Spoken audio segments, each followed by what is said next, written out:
Assalamualaikum warahmatullahi wabarakatuh. Selamat pagi anak-anak. Alhamdulillah hari ini kita berjumpa lagi. Sebelumnya Ibu akan memperkenalkan diri. Nama Ibu Irma Zubraida. Ibu mengajar pendidikan agama Islam.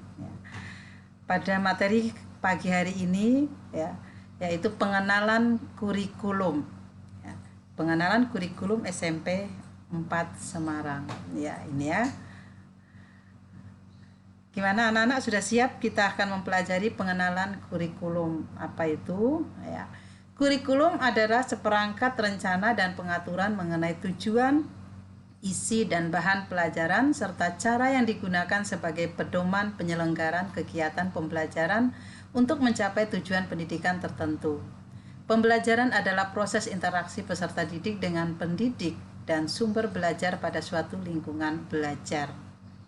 Mengingat kurikulum sebagai rancangan pendidikan, maka dalam penyusunannya tidak bisa dilakukan tanpa memahami konsep dasar kurikulum, sehingga penyempurnaan kurikulum terus berkembang. Oke. Lalu apa itu visi sekolah? Ya, di dalam kurikulum itu ada namanya KTSP, itu ada visi sekolah. Ya, ini visi sekolah kita: unggul dalam mutu, berprestasi, peduli lingkungan, berlandaskan iman dan takwa. Unggul dalam mutu, berprestasi, peduli lingkungan, berlandaskan iman dan takwa. Lalu misi sekolah, mewujudkan standar isi kurikulum dan prestasi kelulusan yang unggul dan bermutu. Mewujudkan standar proses pendidikan yang berkualitas di bidang akademis dan non-akademis. Mewujudkan tenaga pendidik dan kependidikan yang berkompetensi, kreatif, dan profesional melalui workshop e-learning.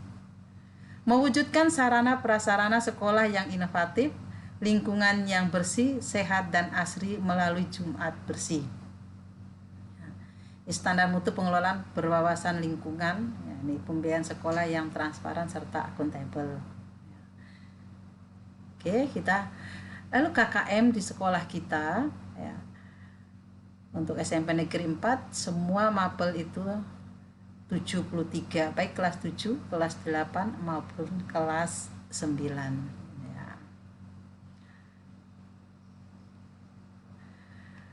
Struktur kurikulum, ya. Kurikulum SMP 4, ya. Kita boleh perhatikan dalam tabel, ya, ada dua kelompok, ada kelompok A dan kelompok B, ya. Kelompok A itu pendidikan agama dan dipekerti, ya.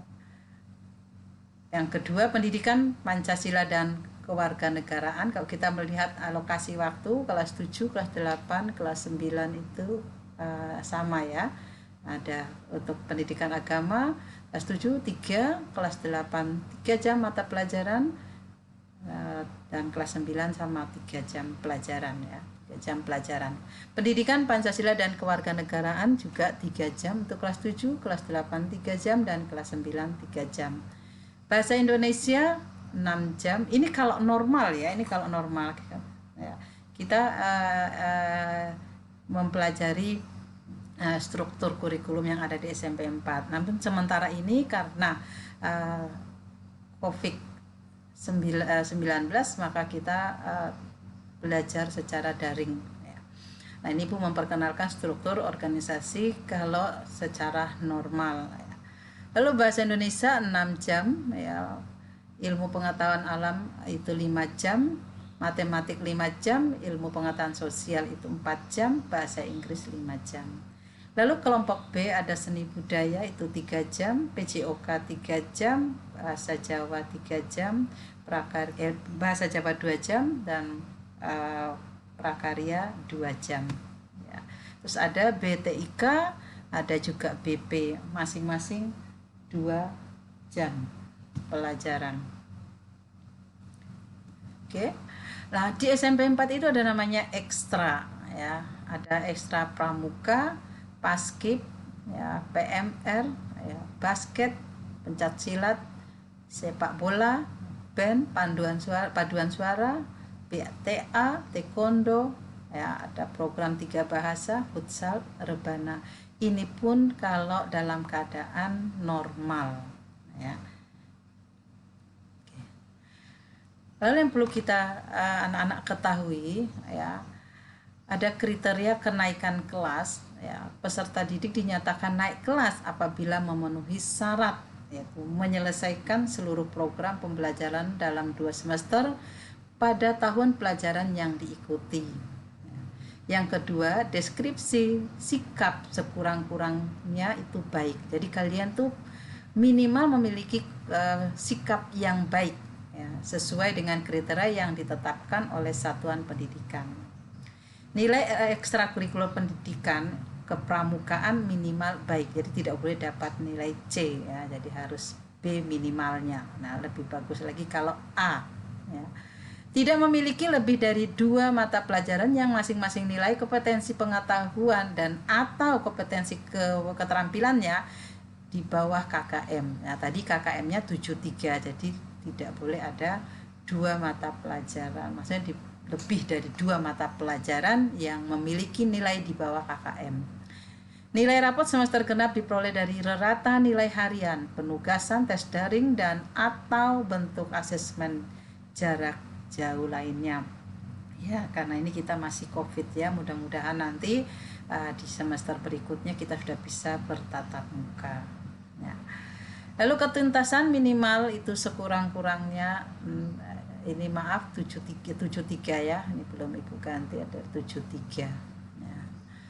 Lalu kriteria kelulusan secara umum mengacu pada ke Permendiknas nomor 5 tahun 2015 tentang kriteria kelulusan peserta didik satuan pendidikan. Yang pertama, peserta didik dinyatakan lulus dari satuan pendidikan dasar dan menengah setelah menyelesaikan seluruh program pembelajaran. Memperoleh nilai sikap atau perilaku nilai minimal baik. Lulus ujian sekolah. Lalu kelulusan peserta didik dari satuan pendidikan ditentukan oleh satuan pendidikan berdasarkan rapat dewan guru. Nah, kita bisa dilihat NA itu, ya, nilai akhirnya 40% dari nilai rapot, terus 60% dari nilai tugas dan ulangan harian, ya. Oke. Nilai sekolah masing-masing peserta didik untuk semua mata pelajaran minimal 75. Ini belum ganti juga, ya. Ini kriteria kelulusan. Oke, itu yang materi pengenalan kurikulum yang bisa Ibu sampaikan kepada kalian. Yang paling penting, ya, walaupun kalian belum bisa bertatap muka langsung dengan Bapak Ibu guru berada secara formal di kelas, kalian harus tetap semangat, tentunya jaga kesehatan, ya. Nah, kalau kita mengikuti protokolnya, kalian harus keluar harus memakai masker, ya, rajin cuci tangan, ya, bersih diri, jangan lupa walaupun libur jangan terus mandinya libur. Nah, tetap mandi pagi dan sore. Ya, begitu anak-anak, ya, mudah-mudahan apa yang Ibu sampaikan terhadap kalian bisa diambil manfaatnya. Billahi taufiq wal hidayah. Wassalamualaikum warahmatullahi wabarakatuh.